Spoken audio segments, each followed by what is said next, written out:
Hello Radhe Radhe ji, welcome to my new vlog. Saanvi's vlog में आपका फिर से स्वागत है। आशा करती हूँ आप लोग स्वस्थ होंगे, मस्त होंगे और मज़े में होंगे। मैं भी बिल्कुल ठीक हूँ। तो आज का जो मेरा व्लॉग है ना, वो शुरू हो रहा है शाम के टाइम से।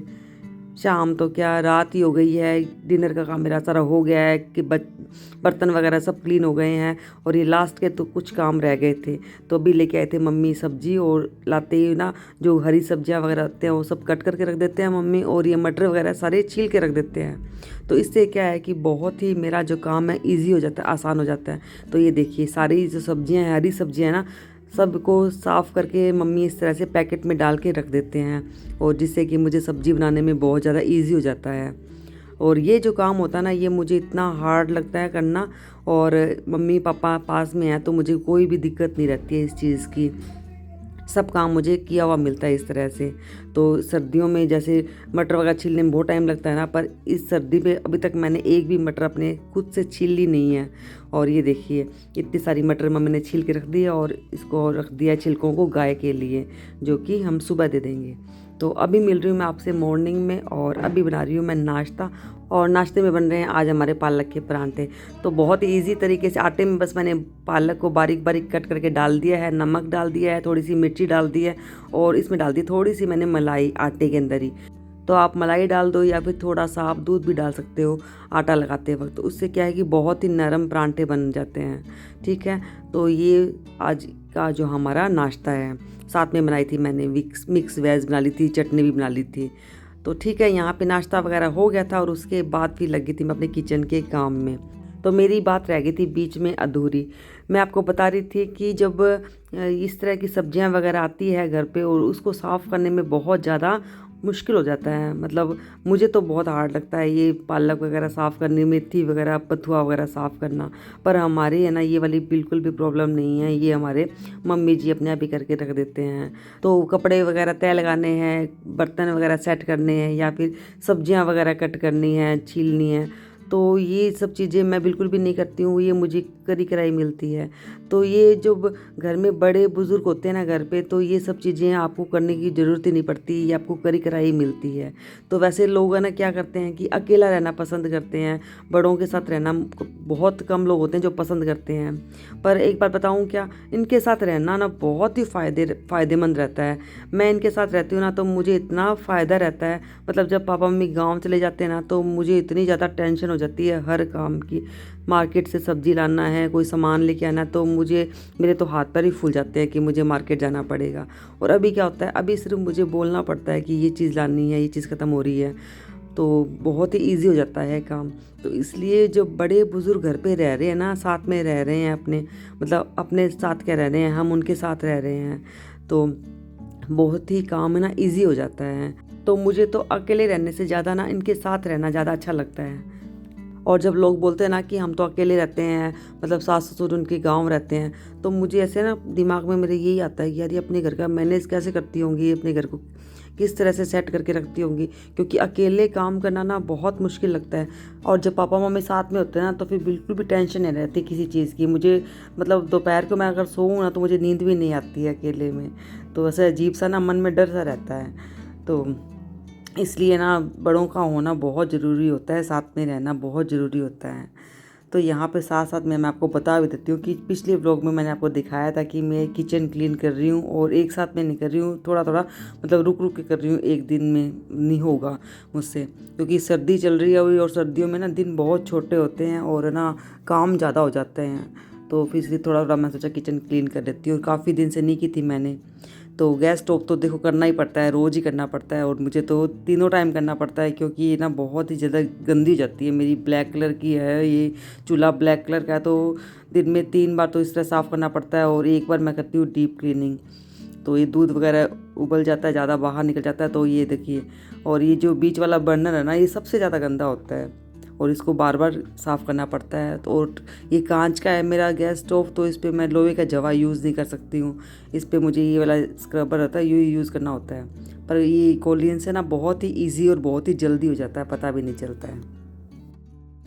तो किचन की सफाई तो होती रहेगी, पर बीच में आपसे ना एक ज़रूरी बात भी कर लूँ भाई, जिससे भी अभी तक मेरे चैनल को सब्सक्राइब नहीं किया है, बिना सब्सक्राइब भी मेरे व्लॉग देख रहे हैं और ना मतलब पहली बार मेरा व्लॉग देख रहे हैं, पहली बार आए हैं मेरे व्लॉग में, तो प्लीज़ सब्सक्राइब कर देना मेरे चैनल को।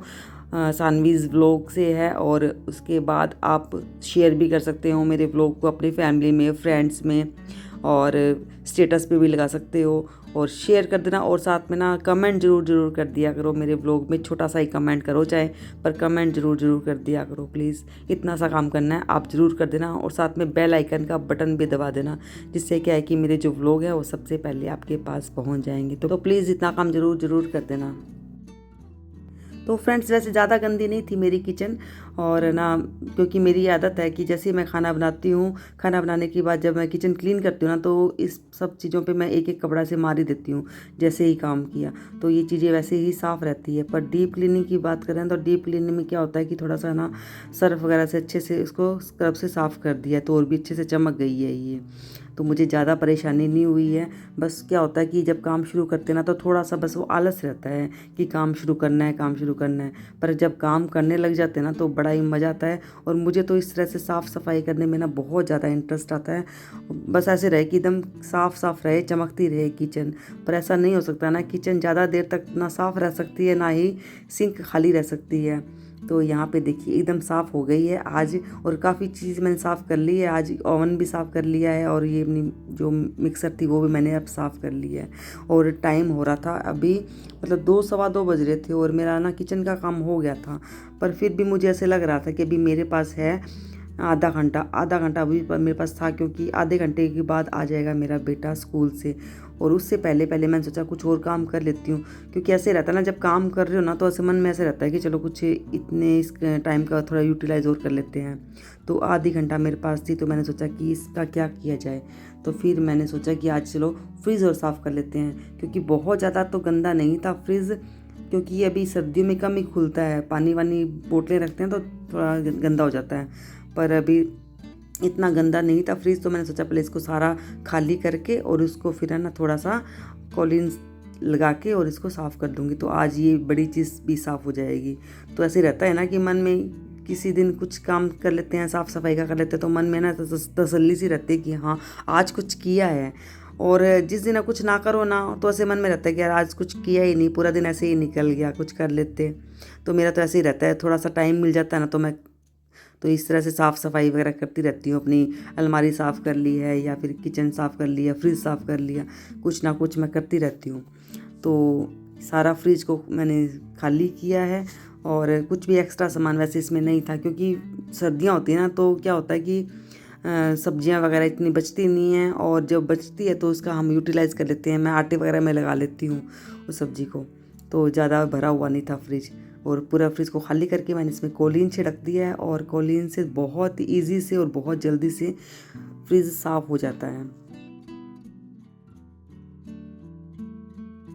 तो फ्रेंड्स, आप भी सोच रहे हो फ्रिज साफ़ करना है, किचन साफ़ करना है, और थोड़ा सा आलस आ रहा है, तो उस आलस को निकाल दीजिए। और जब भी आप कोई काम करते हैं तो उससे पहले क्या करना होता है, उसकी प्लानिंग करनी होती है।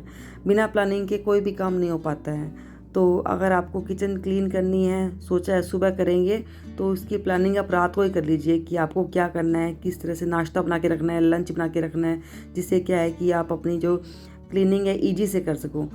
तो बस इसके लिए आपको अपना थोड़ा सा टाइम है वो सेट करना पड़ेगा, और आपका काम बहुत ईजी हो जाएगा।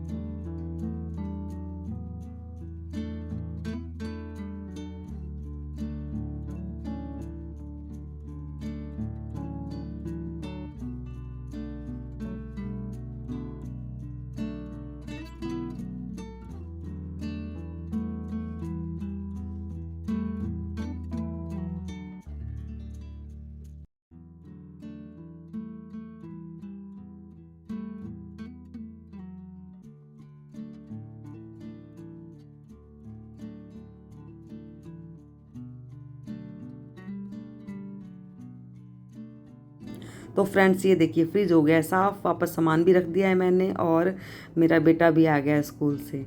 तो बिल्कुल आधी घंटा लगा है मुझे अपना फ्रिज साफ़ करने में और इतने में बेटा आ गया। तो ये था मेरा आज का छोटा सा व्लॉग। अगर आपको अच्छा लगा हो तो प्लीज़ लाइक शेयर और कमेंट ज़रूर कर देना और मिलती हूँ आपसे अपने अगले व्लॉग में। तब तक के लिए राधे राधे, खुश रहिए, स्वस्थ रहिए, मस्त रहिए और अपनी लाइफ को एंजॉय कीजिए।